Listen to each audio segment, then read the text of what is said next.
تو میرے بھائیو دوستو، ان ساری باتوں کا خلاصہ یہ نکلا کہ ہم سارے مسلمان ایک دوسرے کے بھائی ہیں۔ لہذا جس طرح مسلمان کو حکم ہے کہ آپ اپنی ہاتھ کی ایذا سے، اپنی زبان کی ایذا سے کسی دوسرے مسلمان کو ایذا نہیں پہنچاؤ، تو اسی طرح حکم ہے کہ آپ کسی دوسرے مسلمان کی مدد کرو جب آپ اس کو کسی مصیبت میں دیکھو، جب آپ دیکھو کہ یہ کسی پریشانی میں مبتلا ہے تو آپ سے جتنا ہو سکتا ہے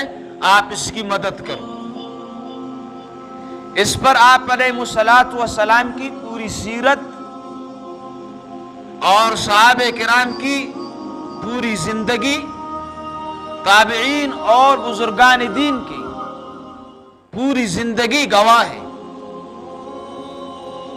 آپ علیہ الصلوۃ والسلام جب تک زندہ رہے، جب تک آپ علیہ الصلوۃ والسلام اس امت کے اندر موجود تھا، صحابہ کرام سے دریافت فرماتے کہ جہاں کہیں کوئی مصیبت زدہ ہو تو اطلاع دیجیے تاکہ ہم اس کی مدد کر سکیں۔ جب آپ علیہ الصلوۃ والسلام کو اطلاع دی جاتی تو خود آپ علیہ الصلوۃ والسلام اس کے سرانے تشریف لے جاتے۔ اسی بنا پر آپ علیہ الصلوۃ والسلام نے فرمایا، خواہ آپ جس طرح کا بھی کسی بھی مصیبت میں مبتلا ہو، یا اگر کوئی کسی مرض میں مبتلا ہے، آپ اس کے پاس جا رہے ہیں تو اس کے سرانے ضرور بیٹھو اور اس سے آپ خود پوچھیں کہ آپ کو کس چیز کی ضرورت ہے، میں آپ کی کس طرح کا مدد کر سکتا ہوں۔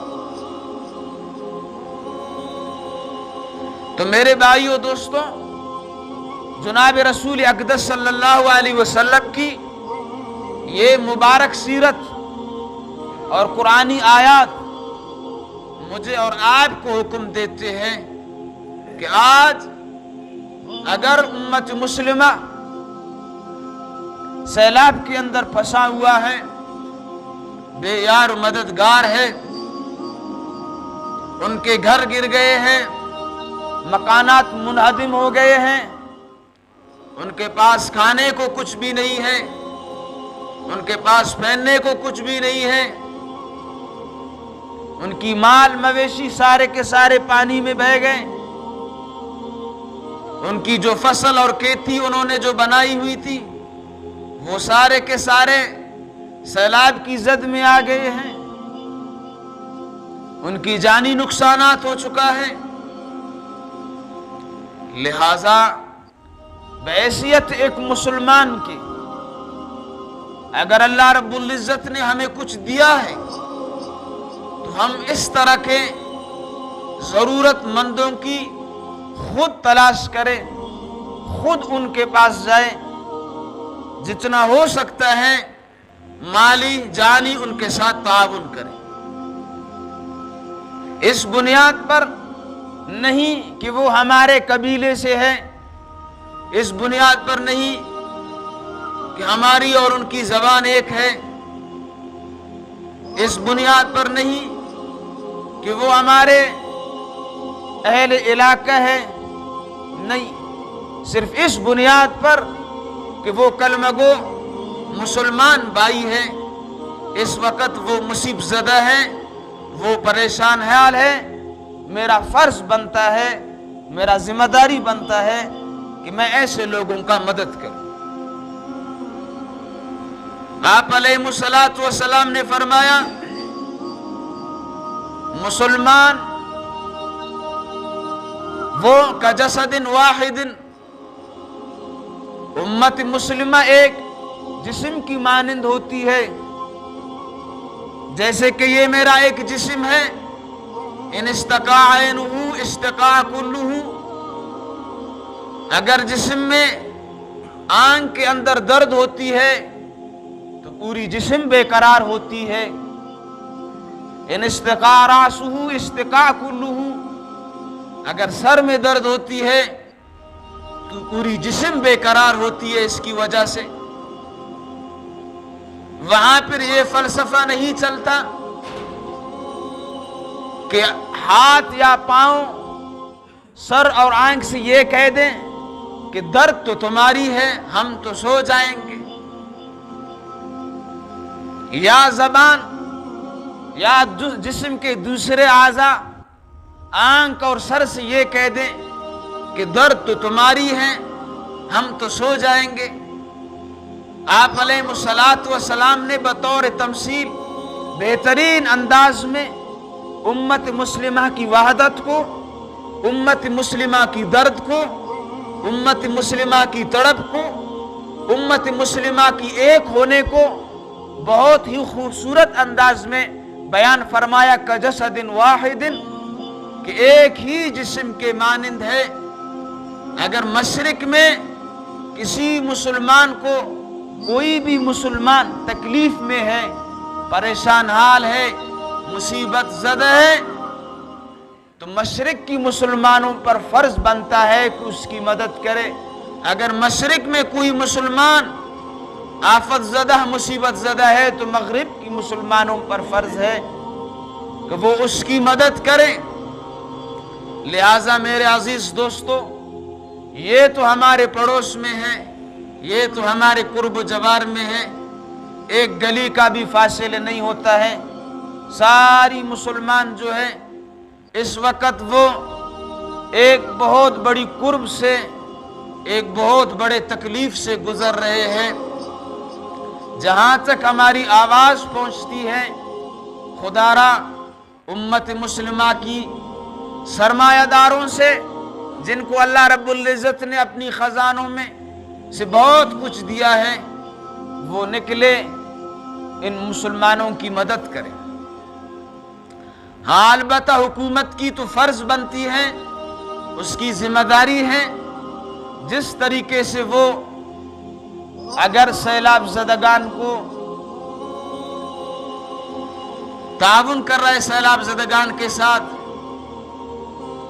یا ان کی مدد کر رہا ہے، ظاہر ہے اچھی باتوں کی، اچھی کام کی تعریف ہونی چاہیے، تعریف کے لائق ہے، وہ اس کی فرض ہے، ذمہ داری ہے۔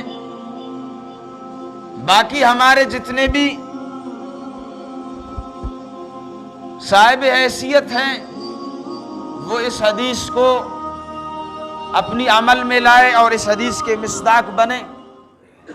جہاں کہیں ان کو کوئی مسلمان بے یار و مددگار جو پریشان حال ہیں وہ ملے، مالی جانی ہر حوالے سے ان کے ساتھ تعاون کرے۔ مسلمان کی خوبی تو یہی ہے۔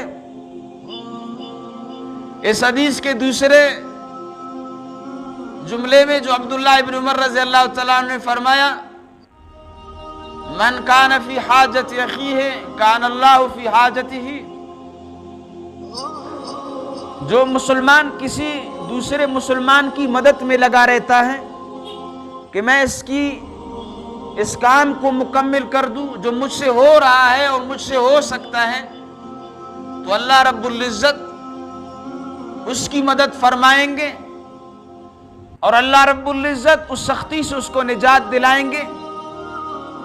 جو قیامت کے دن اس کو پیش آنے والا ہے۔ تو میرے بھائیو دوستو، اگر ہمارے پاس مالی حیثیت نہیں ہے